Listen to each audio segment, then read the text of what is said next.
Olá, gente boa.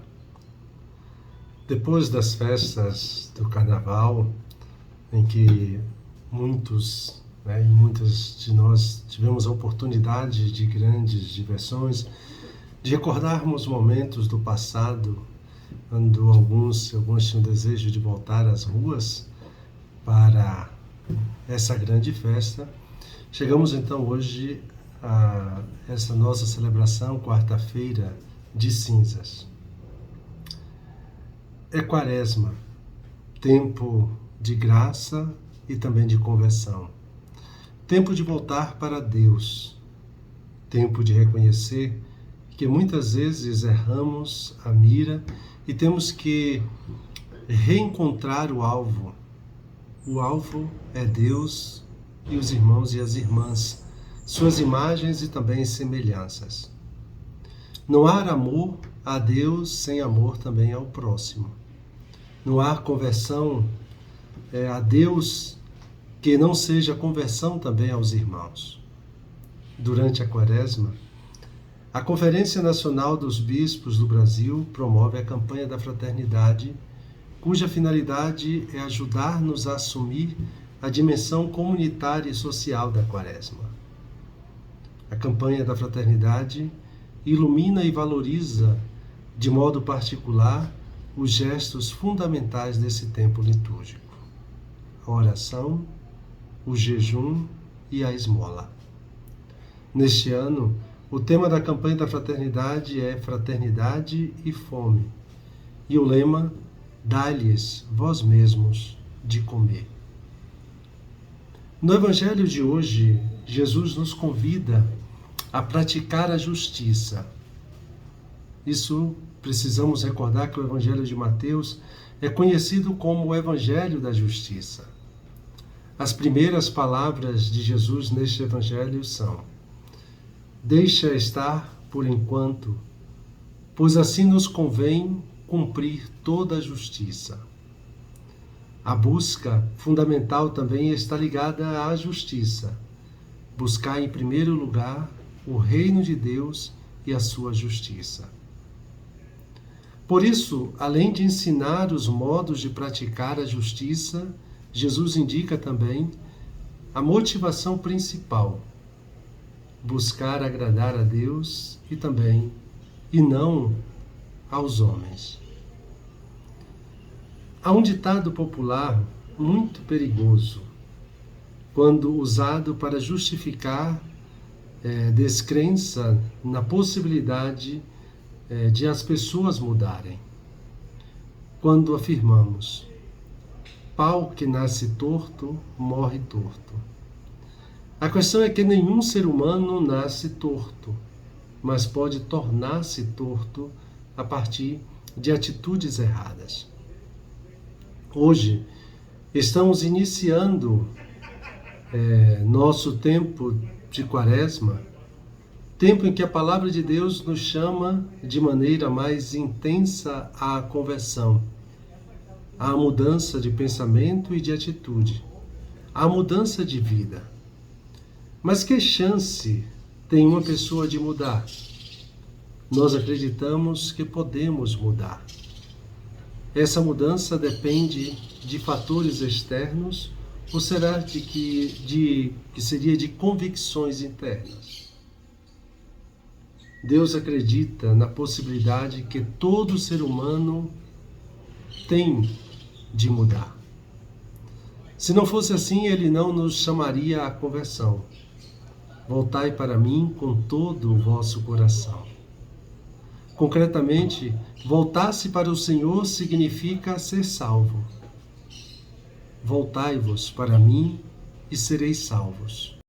Homens, todos dos confins de toda a terra.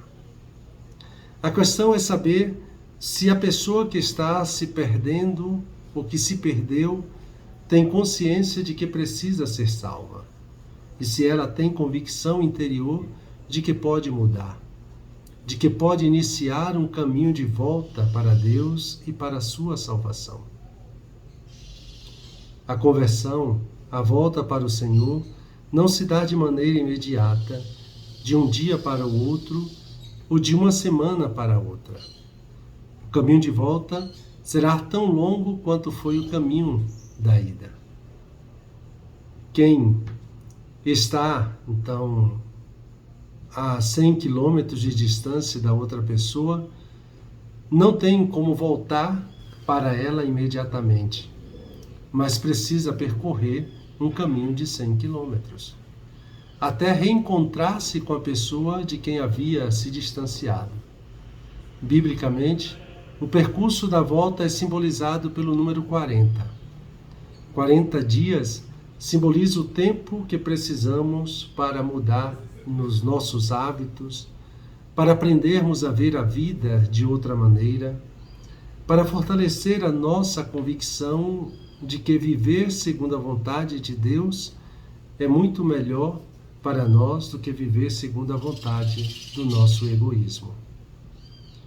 A chance da mudança e de salvação em 40 dias foi dada aos ninivitas e eles souberam aproveitá-la muito bem. Dentro de 40 dias, Nínive será destruída. Para a surpresa de Jonas, a cidade acolheu suas palavras e se converteu, mudando o seu destino de destruição em destino de salvação. Quantas vezes a vida nos faz a mesma advertência? Se você não mudar de atitude, sua vida continuará a caminhar na direção do abismo da destruição.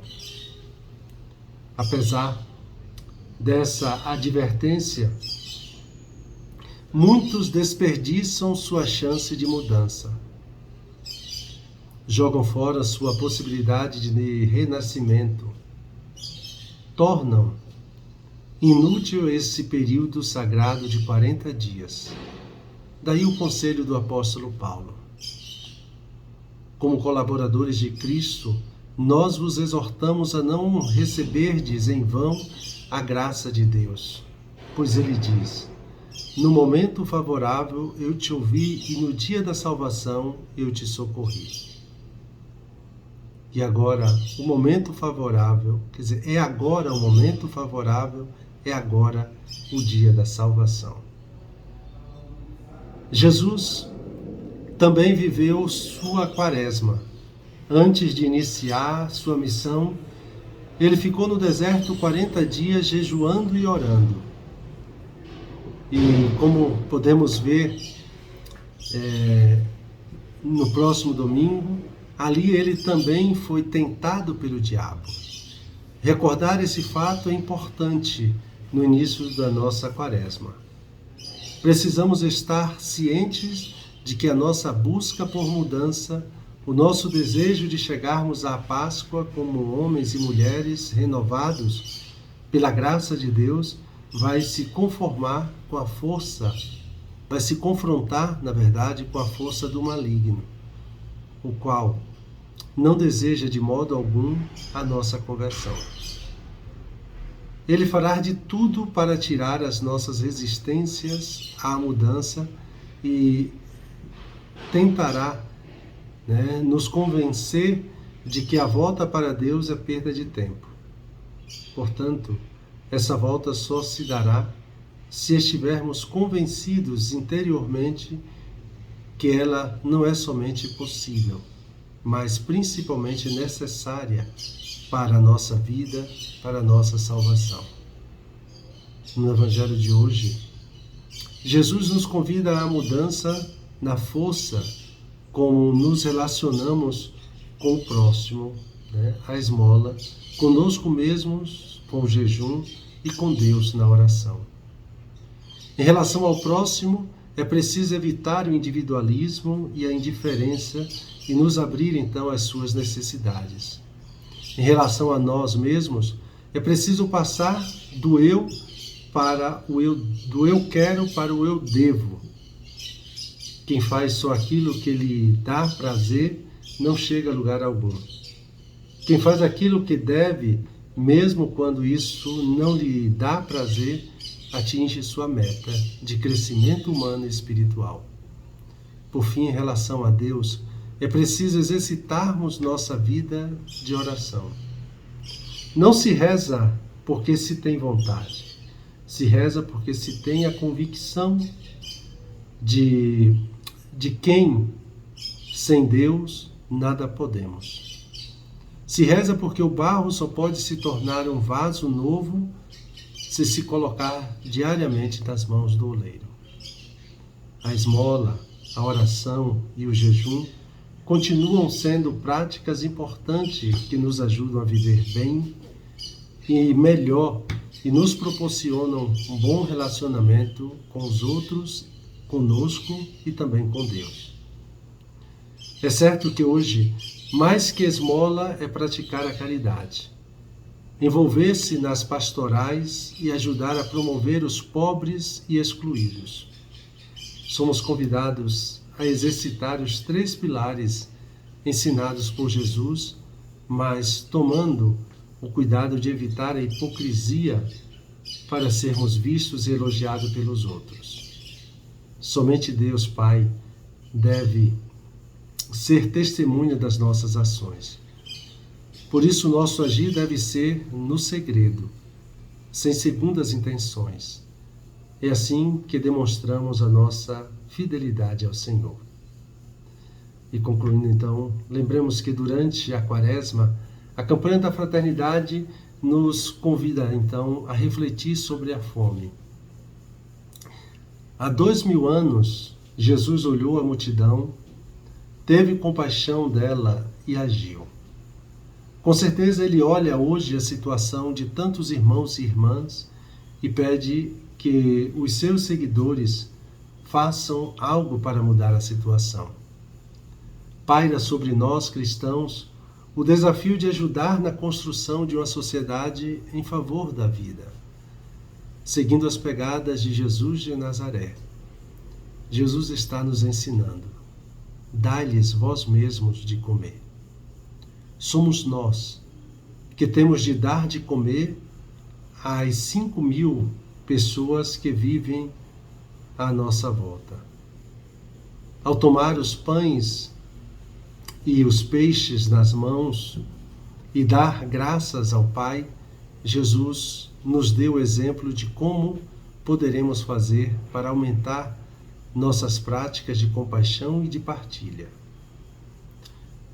Trazemos primeiramente a vida para agradecer a Deus e a Ele oferecer em favor do irmão.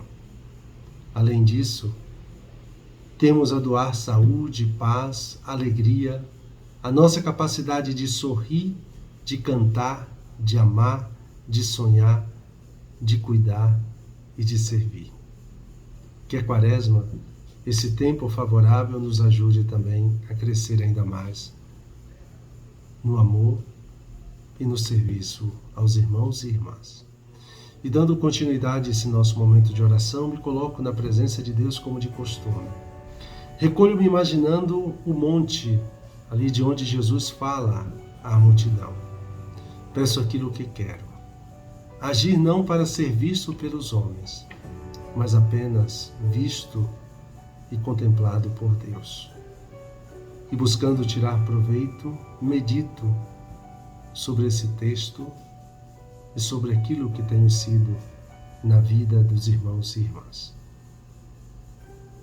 Uma santa Quaresma para todos nós.